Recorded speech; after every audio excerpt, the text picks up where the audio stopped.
లోక్సభలో ప్రతిపక్ష నేత రాహుల్ గాంధీ ఈ మధ్యకాలంలో కాంగ్రెస్ నేతలందరూ చాలా పెద్ద ఎత్తున చెప్తున్నారు. లోక్సభలో రాహుల్ గాంధీ ప్రశ్నిస్తున్నారు, ప్రభుత్వం సమాధానం కూడా చెప్పలేకపోతోంది.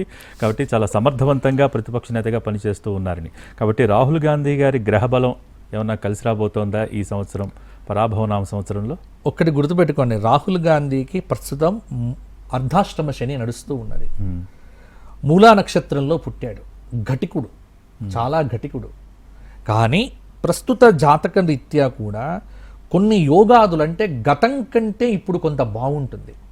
ఇప్పుడు గతంలో ఏ ఇబ్బందులైతే పడ్డాడో ఇప్పుడు ఆ ఇబ్బందులు పడడు. ఎందుకంటే ఈ సంవత్సరం కొంత అనుకూలత పెరుగుతుంది రాహుల్ గాంధీ గారికి. గోచారం అనేటువంటిది అనుకూలంగా ఉంది. ఎందుకంటే గురుబలం వల్ల ఈ ఏడాది ప్రారంభం నుంచి అంటే అడగడాలు, ప్రశ్నలు వేయటాలు, అంటే అంతకుముందు తను మాట్లాడినటువంటి ప్రతి మాట ఆయనకే రివర్స్ కొట్టేది. ఇప్పుడు కొద్దిగా అంటే గురుబలం అనేటువంటిది కొద్దిగా పెరిగింది.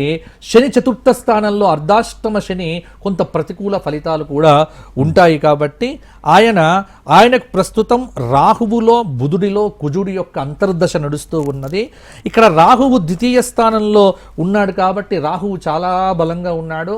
ఆయన ఇక్కడి కంటే బయట దేశాలకు వెళ్ళి మాట్లాడితే అది ఎక్కువ పేలుతాయి. ఈ దేశంలో ఉండి ఏం మాట్లాడినా పెద్దగా ఎవరు పట్టించుకోరు. కానీ ఆయన బయట దేశాలకు వెళ్ళి అక్కడక్కడ మాట్లాడుతుంటారు కదా. ఇంకా రాహువు యొక్క ప్రభావం ఉన్నటువంటి వ్యక్తికి స్వదేశం కంటే విదేశం బాగా పనికి వస్తుంది. ఆయనకు స్వదేశం కంటే విదేశాలు బాగా కలిసి వస్తాయి, ఎక్కువ తిరుగుతూ ఉంటారు.